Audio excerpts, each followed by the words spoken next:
Greetings. I am Imp K. Lokeson, chieftain of the Satanic Order of Wyrd. And this is sermon number 2, an origin story, its fate, and Loki. This is a relatively lengthy segment, so I'll get right to it. Before their geographical segregation, they were a single race of people commonly referred to as Germanic, and they occupied what is now known as Germany, the Netherlands, and Scandinavia.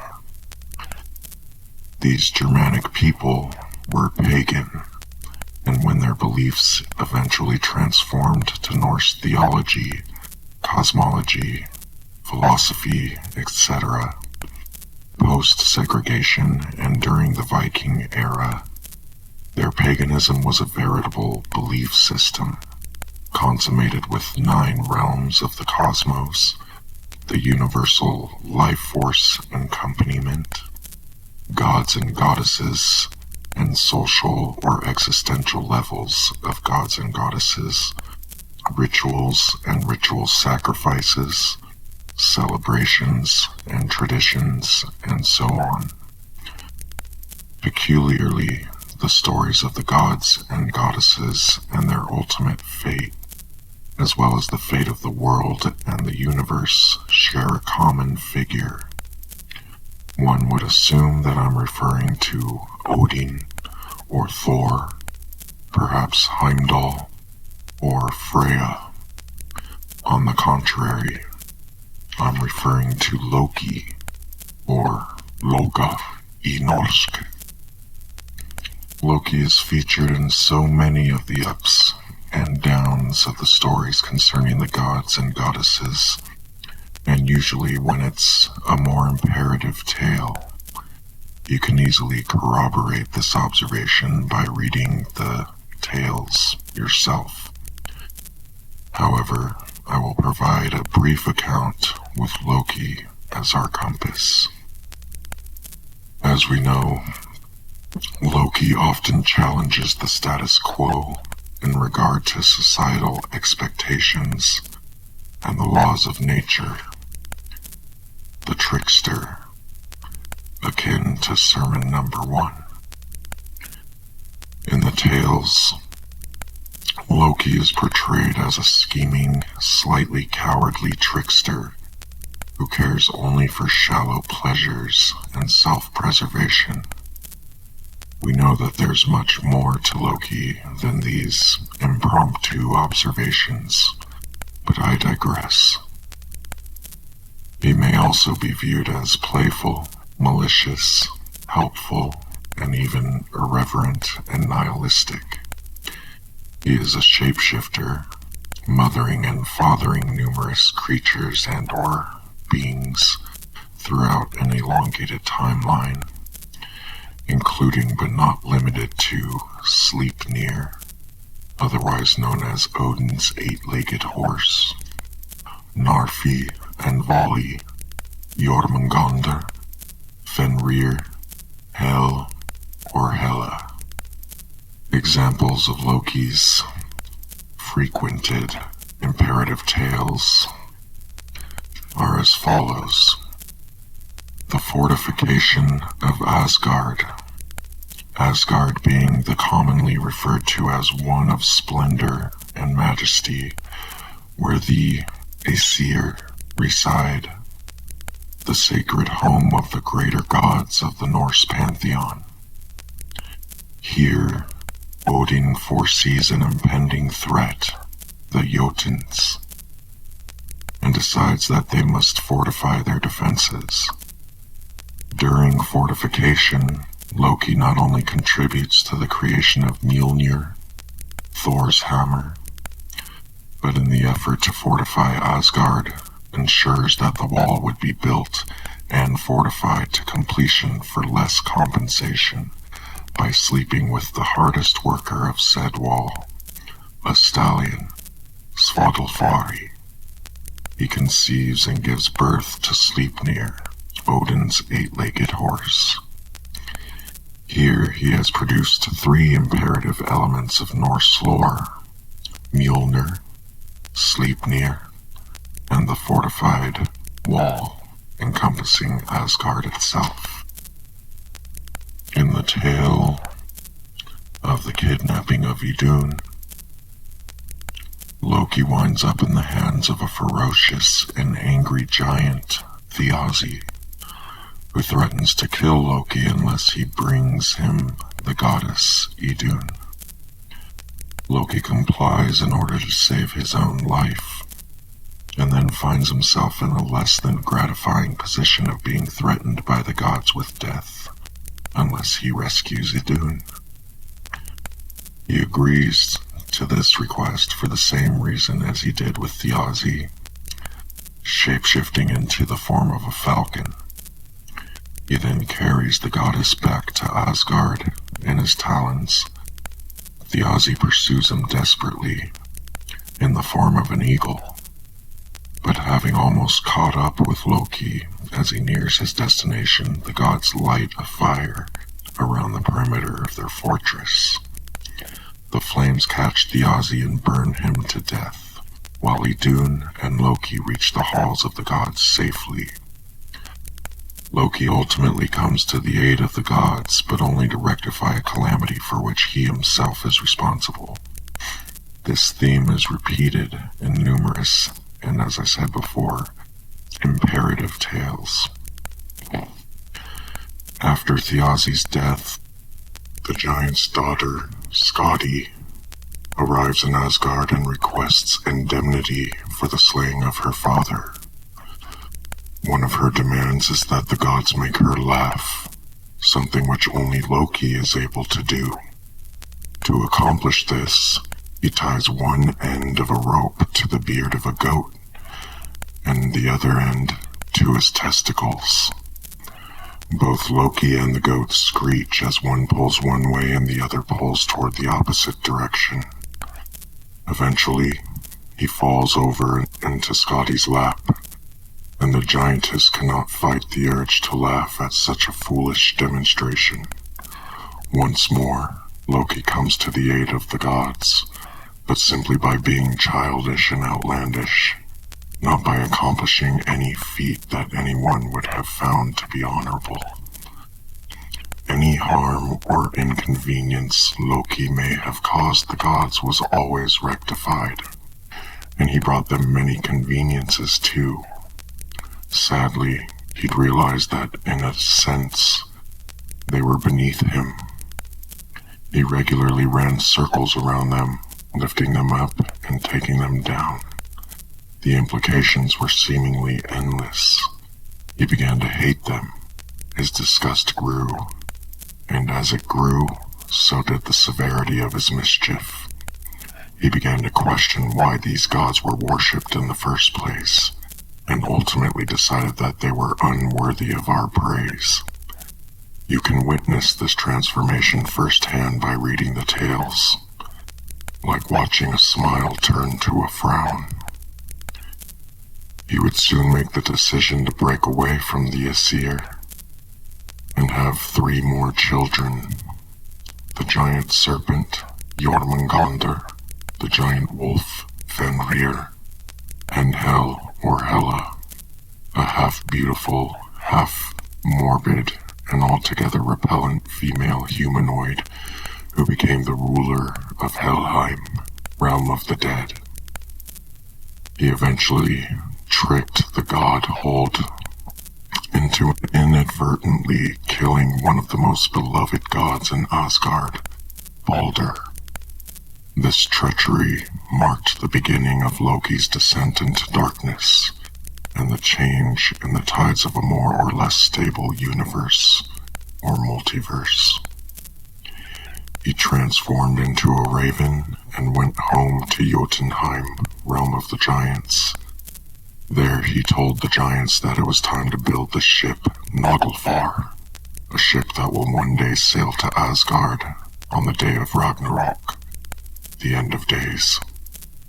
Then he flew to another realm and transformed into a lizard, stirring up more plans for the demise of the gods. Finally, he settled on Earth, Midgard, and transformed into a salmon. The salmon, Loki, swam in a stream when, after many, many restless nights and tireless searching, the gods found the stream and dragged a net through the water to catch him. The net, however, proved to be useless, and it was the great god Thor who caught Loki with his bare hands and forced him to return to his original form. For all of his crimes against the Aesir and many others, the gods sewed Loki's lips shut and turned Loki's son Vali into a wolf that in turn killed Loki's other son Narfi. The gods then forged a chain from Narfi's entrails and tied Loki to 3 rocks in a cave deep in the underworld. A venomous serpent sits above him and drips poison onto Loki's face and chest. His proper wife, Seeking, sits at his side with a bowl to catch the venom. But soon the bowl is too full, and Seeking has to dump the poison. As a result, the poison hits Loki occasionally, and he writhes in agony. In this state he remains until breaking free at Ragnarok, the end of days, and of all things. Most of what we know about Germanic or Norse beliefs and practices come from Tacitus's work, Germania, as well as the Eddas, the Icelandic sagas, the skaldic verse, and poetry. The Eddas are a primary source compiled by the Icelandic scholar, law speaker, and historian Snorri Sturluson. Before the Eddas, all that was known of the Norse belief system was condensed to the stories of the more popular gods, such as Odin, Thor, Balder, and the like. It wasn't until Snorri's contributions that we had a greater understanding of the belief system on a more accomplished level. Therein lies a dilemma. Snorri Sturluson was himself a Christian. Fortunately for us, careful research with multiple credible sources will shed light on Snorri's Christianity, the state of things in Iceland during that time, and how a once Germanic pagan belief transformed into a Norse belief system, and eventually into a possible somewhat tainted Norse Christian hybrid. Let's look at what we know about Snorri, his family, and their time and life in Iceland during the time frame in question. Number 1.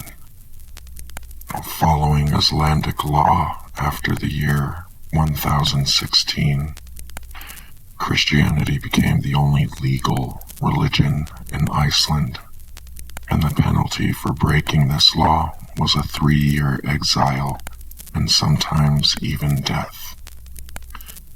As a result, claiming that Snorri and other scholars during this time were Christian is likely.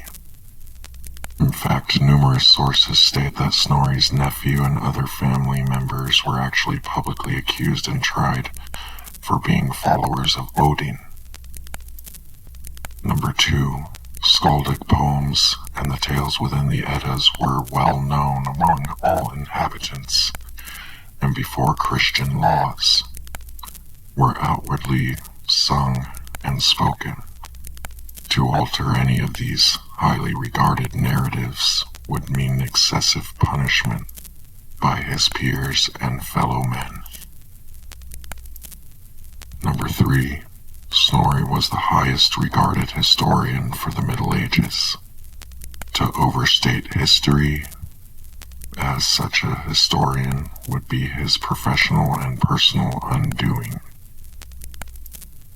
However, there is a cause and effect sort of outlook on why Snorri's accounts may have been Christianized, and among most theologians, mythologists, and scholars who consort with and study Germanic paganism and Norse belief, this is regarded as the most likely scenario. Number 1. In order to publicize his works, Snorri would have to translate and transform, alter them to fit into the Christian worldview. Otherwise, they'd surely be destroyed, and he would be exiled or worse. Number 2. Christianity was already a formidable force in Iceland long before Snorri was born. So it's possible that the Christian alterations of Snorri's contributions were made long before he even existed. Number 3. The demonizing of Loki and the concept of Ragnarok are viewed as being a direct result of Christian influence and requirements of Christian law, as they weren't extant before the works of Snorri Sturluson in any predating records. All things considered, there is something weird about the tangled web that is the coexistence of the Norse belief system with Christianity and even Roman and Greek belief systems, as well as Zoroastrianism, Jewish mysticism and Gnosticism, and so on. Every system has its expansion pack, and there are those who love it and endure, and those who think they're fine the way they are and need not be changed. However, change is going to happen whether we like it or not. It's unavoidable and steadfast. It's chaos. Reverent Amalgam doesn't necessarily mean harmony initially. In fact, the attributes of Reverent Amalgam can be synonymous with chaos, in that all things can be formed, then broken and rebuilt, reborn, stronger, better, faster, and so on. Eventually, everything coincides, even in matters of constant conflict. The conflict itself becomes commonplace, easy and rife with contour to those who endure it on a systematic level. Consider the German rye. We have relatively simple ingredients: rye flour, yeast, water, salt, sometimes sourdough culture, and so on. And these ingredients aren't particularly appetizing or appealing as they are individually. They may even clash if combined improperly, resulting in nothing more than complete disaster. But with the right portions combined properly and with the perfect temperature to induce that ideal chemical reaction, the result is a strong and sophisticated assembly from which the masses will benefit for centuries. Such is the case for Reverent Amalgam.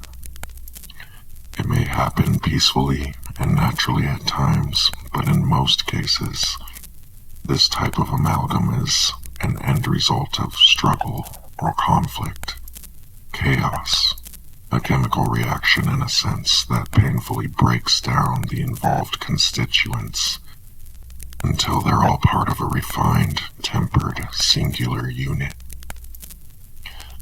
This process and its manifestation is with many collateral damages, precisely the process and ultimate outcome of Germanic paganism and the Norse belief system.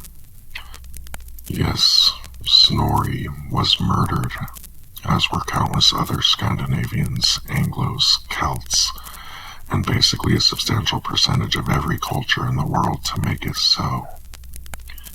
But it was not in vain, and now we have a developed, fruitful belief system and tool, and a flawless example of the aforementioned essence and/or foundation.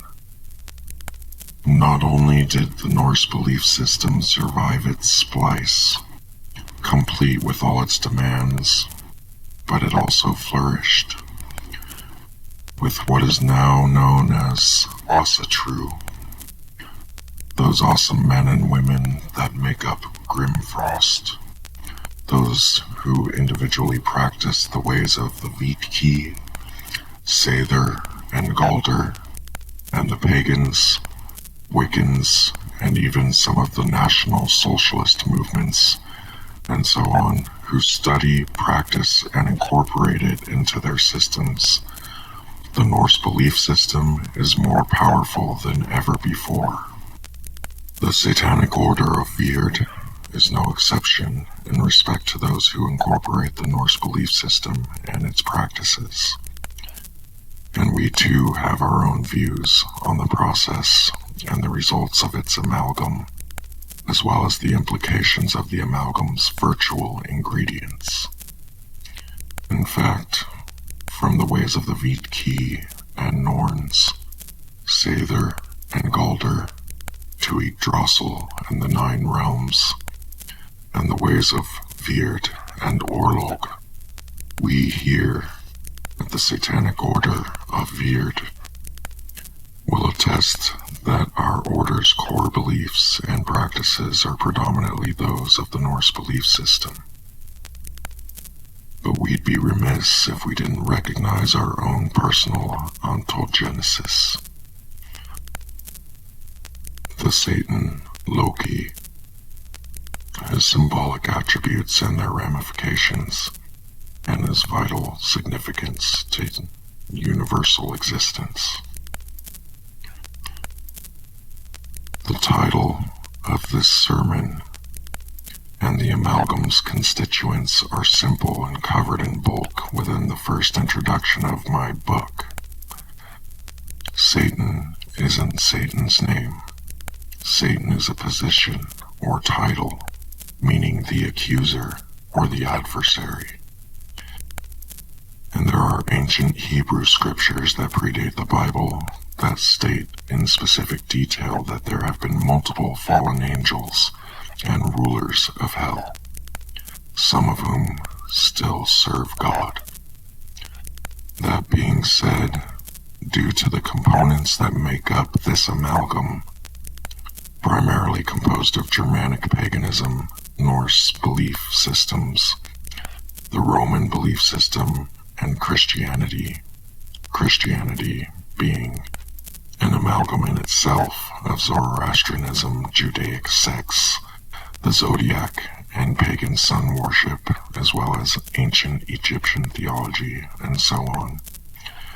We, as the people who follow this system, the Satanic Order of Wyrd, can freely dub Loki Satan.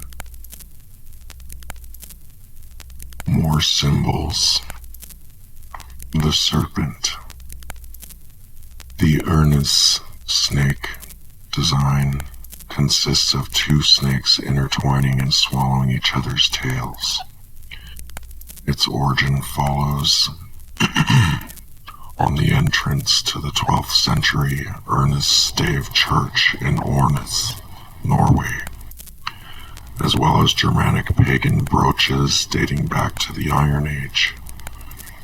Despite many alleged Lokian amateur views, this design presumably is not linked to Loki. However, it has been thought to be associated with Jormungand, the giant world serpent, one of Loki's children. Therefore, many use the connection to Jormungand to justify its connection to Loki. Regardless, the serpent in general is a very appropriate symbol for Loki, in that it has long been an internationally recognized symbol of evil. The serpent can also represent Loki's ability to slither and shapeshift his way out of a complex dilemma. His association with serpents doesn't stop at Jormungandr, as the poisonous serpent that drips its venom on Loki from above is also an acceptable relation. Fire is always a symbol of Loki, not only for the reasons I said earlier, but the artifact known as the Snogtun stone is thought to convey an image of Loki's face with his lips sewn shut. This stone was used to protect the bellows from the heat of a blacksmith's forge. Therefore, fire is once more associated with Loki. The S.O.W amulet and the Bitterstad amulet. These amulets are thought to depict Loki as well. They may be used to pay homage to Loki and are sold in abundance over the internet. If you're inclined to pay homage with these, I recommend Grimfrost, as they support the Norse cause more than the majority. And the salmon.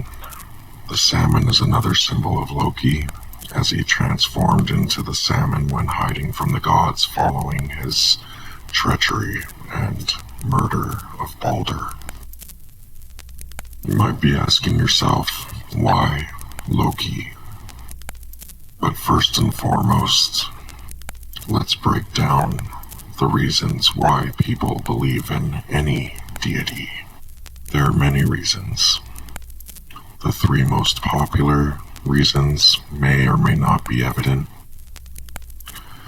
Regardless, the more popular reasons why people worship gods and build religions around them are as follows.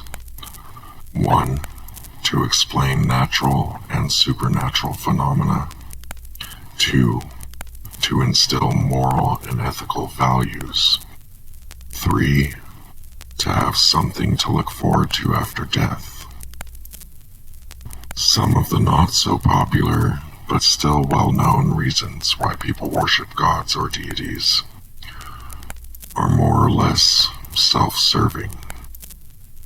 They are praises and rituals directed toward overcoming obstacles such as abundant crops or success in general, security, revenge, the successes of love, and so on. Depending on how enveloped one can be within his or her belief or faith can determine whether these praises are solely conscious or both conscious and unconscious or subconscious. Evidently, the results of said praises widely vary for a number of reasons. In addition, there are numerous cultures that favor certain gods or goddesses or both over other gods and goddesses within a singular belief system. This is what we call monolatry, and it's inevitable to a certain extent, with considerably infinitesimal variables. For example, the Christians as a whole, that is to say between Catholics, Protestants, Judaic systems, and the like, their primary focuses for worship are directed toward God or Yahweh, Jesus, Mary, Mother of Jesus, and the saints. The Jews pray to and worship Yahweh, the sacred name of God revealed to Moses. And they see Jesus as just another man, most likely a preacher, who lived during the Roman occupation. The Protestants only pray to God, and the Bible is the only source of authority. The Catholics pray to Mary, Mother of Jesus, and the saints. Those who call themselves simply Christians pray to and worship Jesus, as they see him as God's words in the flesh, an extension of God. Then there are those who, according to certain documentation, worship and pay homage to Satan. Many are unaware of this, but the Ophites and corresponding groups are the earliest of these. And because of the coaxing of Adam and Eve into eating the forbidden fruit, resulting in their divine knowledge and knowledge of the ultimate truth regarding the chaotic give and take of good and evil, which would in turn give us the same knowledge.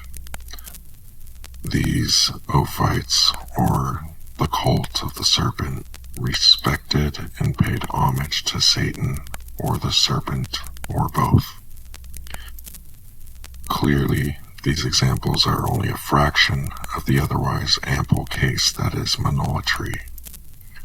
However, with these minor examples, we can determine that there are numerous, if not boundless, reasons why each religious sect would favor, praise, or worship certain gods, or goddesses, or demigods, or saints, and so on. Even in a religion like Christianity that most people, namely the followers, would assume is a watertight, reinforced juggernaut with only God and Jesus manning the helm. So, the answer to the question, why Loki? Now that we've addressed the natural occupation that is monolatry, we can move on, and it's simple, really, in the grand scheme of things. The answer, it's the ideal package. With what Loki represents, as well as his ability to manipulate the gods, and so much more at will, throwing his pearls before swine, so to speak. It's no wonder he'd become the universe's undoing. In this domain, and entertaining its existence, who wouldn't follow in his precedent? In addition, as I said before, Loki predates Christianity and associated factions, and therefore, through seniority and by divine right, as well as an inadvertent implicit election via Reverent Amalgam and Christian orthodoxy, the first and utmost merited Satan.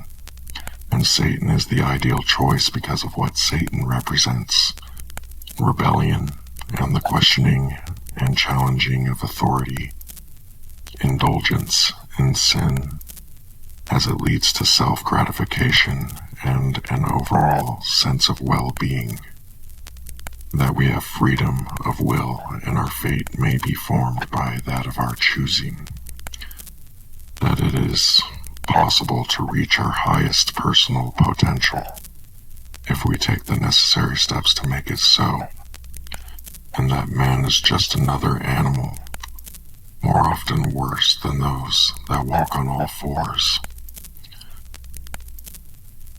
Peter H. Gilmore once said, "Satan is man living as his prideful carnal nature dictates.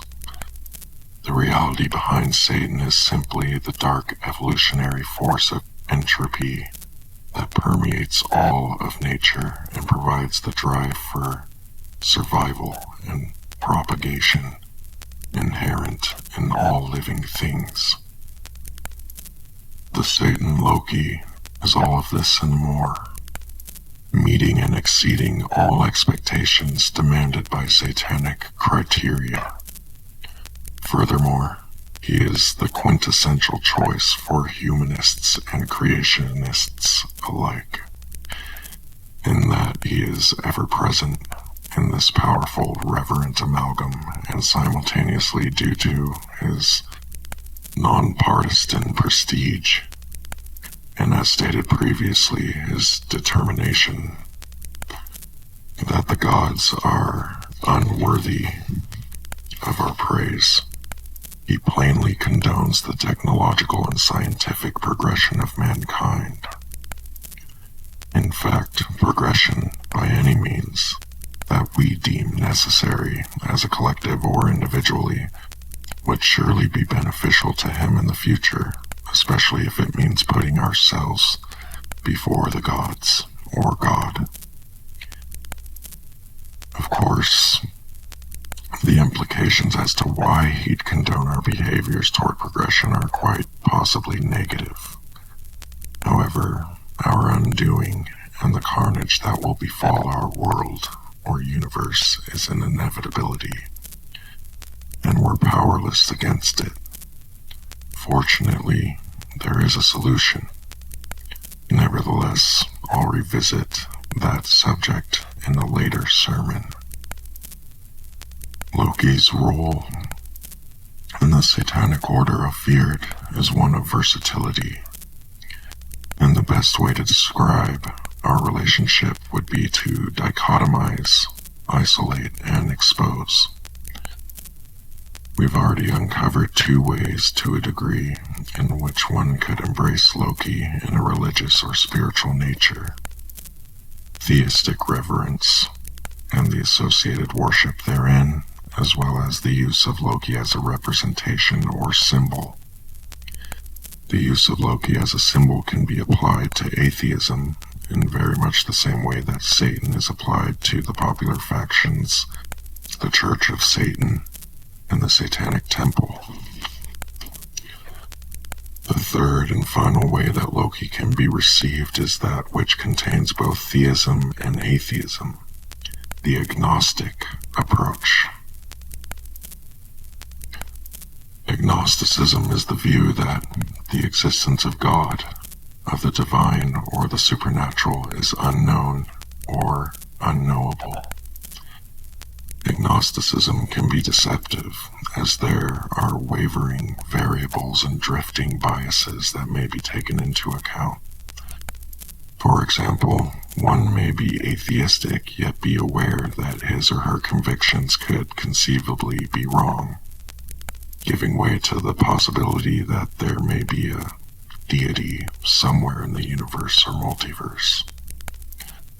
The same can be said for the literal opposition, that a theistic, possibly even Christian individual can be aware that his or her convictions could conceivably be wrong, giving way to the possibility that there may not be a deity or deities in any realm.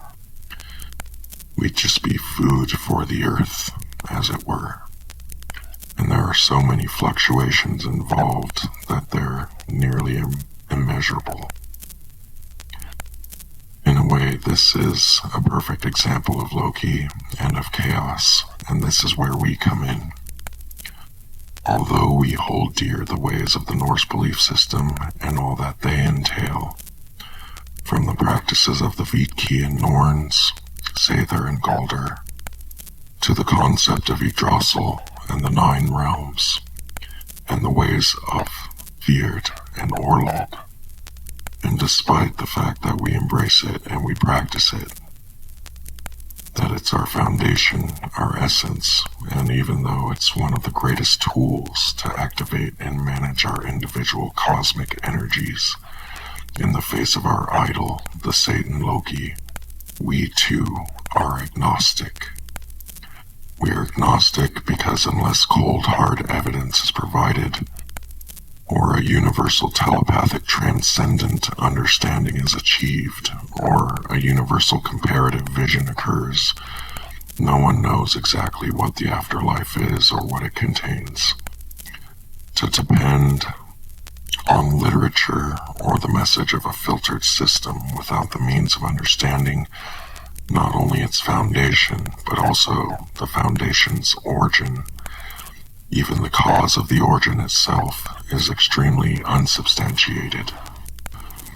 Personally, even after all of my theological and philosophical research, when I died and was later revived, it was something entirely different from what I'd conditioned myself to suspect.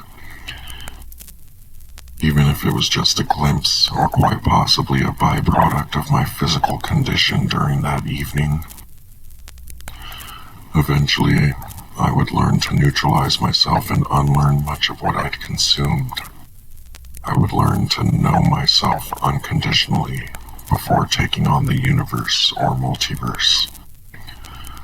Nevertheless, until we relinquish life and until we are acquainted with a universal and omnipotent truth, we will uphold our fealty to the Satan Loki and all that he represents and symbolizes, and we will continue to practice all that we practice in accordance with all of the Satanic Order of Wyrd represents and strives to achieve. Hoggle Satanin Loki. Thank you for listening and watching. Like and subscribe if you feel so inclined. There's more to come in the future.